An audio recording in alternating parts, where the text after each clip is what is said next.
इस वीडियो को देखने के बाद आप जान पाएंगे कि नींद क्या है, नींद के समय को कम और नींद को गहरा कैसे किया जा सकता है।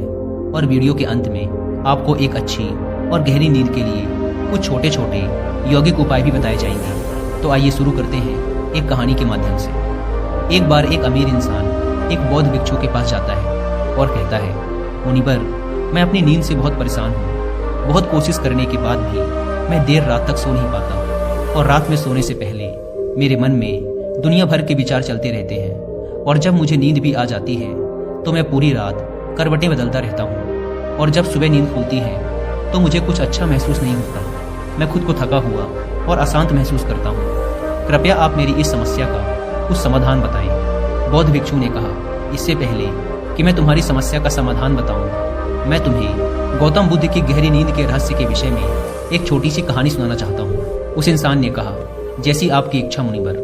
बौद्ध भिक्षु ने कहना शुरू किया, जब तथागत गौतम बुद्ध सोते थे तो वह पूरी रात एक ही अवस्था में रहा करते थे। वो कभी करवटें भी नहीं बदला करते थे। वो जिस अवस्था में रात्रि को सोते, सुबह तक उसी अवस्था में रहते। गौतम बुद्ध का एक शिष्य था, आनंद, जो कि अक्सर उनके पास ही सोया करता था। आनंद को यह बात बहुत परेशान करती थी कि आखिर गौतम बुद्ध एक ही शारीरिक अवस्था में पूरी रात कैसे गुजार सकते हैं। जब कभी भी रात में आनंद की आंखें खुलती तो वो हमेशा गौतम बुद्ध को एक ही अवस्था में सोते हुए पाता। ये बात उसके मन में बहुत से प्रश्न पैदा करती थी। लेकिन एक दिन भिक्षु आनंद अपनी जिज्ञासा को रोक नहीं पाया और वह गौतम बुद्ध के पास चला गया। उसने मध्य रात्रि में ही गौतम बुद्ध को नींद से जगा दिया और कहा, तथागत, मुझे क्षमा करें। मैं जानता हूँ कि आपसे प्रश्न पूछने का ये सही समय नहीं है, क्योंकि आप पूरे दिन चलते रहते हैं और लोगों को धम्म का ज्ञान देते हैं, वह उनकी समस्याओं का समाधान करते हैं।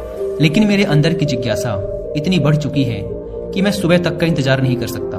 इसलिए आप मेरे प्रश्न का उत्तर देकर मेरी जिज्ञासा को शांत करें। भिक्षु आनंद ने आगे कहा, मैं पिछले 20 वर्षों से आपके साथ हूँ और ये देखता आ रहा हूँ कि आप पूरी रात केवल एक ही अवस्था में गुजार देते हैं। आप जरा सा हिलते डुलते भी नहीं हैं। तो क्या आप सच में सोते हैं या फिर आप सोते ही नहीं हैं? गौतम बुद्ध आनंद की तरफ देखकर मुस्कुराए और कहा, मैंने अपने लिए सोने की सही अवस्था ढूंढ ली है।